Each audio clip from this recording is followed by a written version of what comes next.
Hi hello ನಮಸ್ಕಾರ friends, welcome back to Meghna's cooking channel.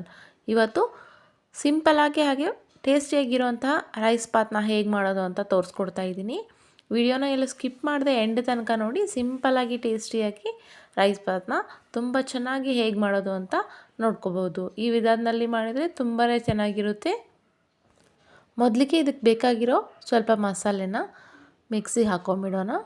ಒಂದು 3 ಹಸಿರು ಮೆಣಸಿನ್ಕಾಯಿ ತೊಗೊಂಡಿದ್ದೀನಿ, ಸ್ವಲ್ಪ ಕರಿಬೇವು, ಸ್ವಲ್ಪ ಪುದೀನ ಪುಡಿ, ಹಾಗೆ 1 ಟೇಬಲ್ ಸ್ಪೂನಷ್ಟು ಜೀರಿಗೆನ ಹಾಕಿ ಮಿಕ್ಸಿಗೆ ಹಾಕ್ತಾಯಿದ್ದೀನಿ.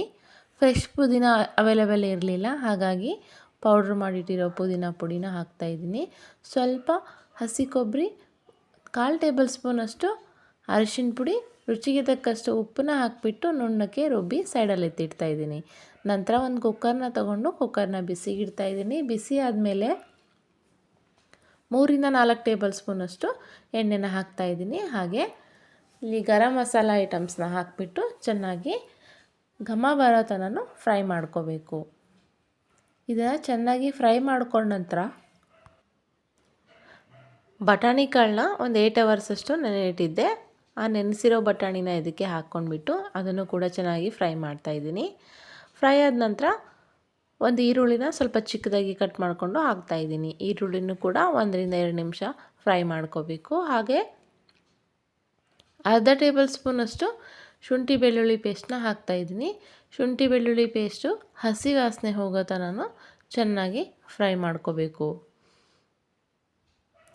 ಹೀಗೆ ಫ್ರೈ ಮಾಡಿದ ನಂತರ ಕಟ್ ಮಾಡ್ಕೊಂಡಿರೋಂತಹ ಬೀನ್ಸು, ಕ್ಯಾರೆಟು, ಆಲೂಗಡ್ಡೆನ ಹಾಕಿಬಿಟ್ಟು ಇದು ಎಣ್ಣೆಲೇ ಸ್ವಲ್ಪ ಮೆತ್ತಗಾಗಬೇಕು. ಹೀಗೆ ಮೆತ್ತಗಾಗೋ ತನಕ ಚೆನ್ನಾಗಿ ತರಕಾರಿನೆಲ್ಲ ಫ್ರೈ ಮಾಡ್ಕೊಳ್ಳೋಣ.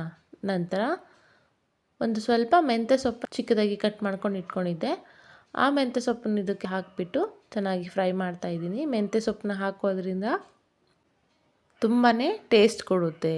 ಇದನ್ನು ಕೂಡ ಸ್ವಲ್ಪ ಕಹಿ ವಾಸನೆ ಹೋಗೋ ತನಕ ಮೆಂತ್ಯ ಸೊಪ್ಪನ್ನ ಚೆನ್ನಾಗಿ ಬಾಡಿಸ್ಕೋಬೇಕು. ನಂತರ ನಾವು ರುಬ್ಬಿಟ್ಕೊಂಡಿರೋಂತಹ ಮಸಾಲೆನ ಇದಕ್ಕೆ ಹಾಕಿಬಿಟ್ಟು ಅದನ್ನು ಕೂಡ ಚೆನ್ನಾಗಿ ಫ್ರೈ ಮಾಡಬೇಕು. ಹೀಗೆ ಫ್ರೈ ಮಾಡಬೇಕಾದ್ರೆ ಎಣ್ಣೆ ಲೈಟಾಗಿ ಬಿಡೋಕ್ಕೆ ಸ್ಟಾರ್ಟ್ ಆಗಬೇಕು. ಎಣ್ಣೆ ಬಿಡ್ತಾ ಇದ್ದರೆ ಒಗ್ಗರಣೆ ಎಲ್ಲ ಚೆನ್ನಾಗಿ ಬೆಂದಿದೆ, ತರಕಾರಿ ಎಲ್ಲ ಬೆಂದಿದೆ ಅಂತ ಅರ್ಥ. ನಂತರ ಇದಕ್ಕೆ ತೊಳೆದಿಟ್ಟಿರುವಂತಹ ಅಕ್ಕಿನ ಹಾಕ್ತಾಯಿದ್ದೀನಿ. 1 ಗ್ಲಾಸ್ ಅಕ್ಕಿಗೆ 2 ಗ್ಲಾಸ್ನಷ್ಟು ನೀರು ಹಾಕಿದರೆ ಸಾಕಾಗುತ್ತೆ.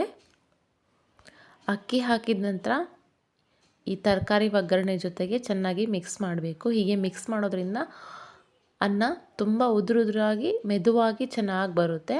ಇವಾಗ 1 ಗ್ಲಾಸ್ ಅಕ್ಕಿಗೆ 2 ಗ್ಲಾಸ್ನಷ್ಟು ನೀರನ್ನ ಹಾಕ್ತಾಯಿದ್ದೀನಿ. ಹಾಗೆಯೇ ರುಚಿಗೆ ತಕ್ಕಷ್ಟು ಉಪ್ಪನ್ನ ಹಾಕಿಬಿಟ್ಟು ಚೆನ್ನಾಗಿ ಒಂದು ಸಾರಿ ಕೈ ಆಡಿಸ್ಕೋಬೇಕು. ಹೀಗೆ ಕೈ ಆಡಿಸ್ಕೊಂಡ ನಂತರ ಲಿಡ್ನ ಕ್ಲೋಸ್ ಮಾಡಿ ನಾನಿಲ್ಲಿ 2 ರಿಂದ 3 ವಿಜಿಲ್ಸು ಕೂಗಿಸ್ತಾ ಇದ್ದೀನಿ. ತುಂಬಾ ಚೆನ್ನಾಗಿ ಬರುತ್ತೆ. ತುಂಬ ಸಿಂಪಲ್ಲಾಗಿ ಈಸಿಯಾಗಿ ಮಾಡ್ಕೋಬೋದು. ಬೆಳಗಿನ ಬ್ರೇಕ್ಫಾಸ್ಟು, ಲಂಚ್ ಬಾಕ್ಸಿಗೆ ತುಂಬಾ ಚೆನ್ನಾಗಿರುತ್ತೆ. ಈಗ 2 ವಿಜಲ್ ಆಗಿದೆ ನೋಡಿ, ಎಷ್ಟು ಚೆನ್ನಾಗಿ ಬಂದಿದೆ. ಉದುರಾಗಿನೂ ತುಂಬಾ ಚೆನ್ನಾಗಿ ಬಂದಿದೆ.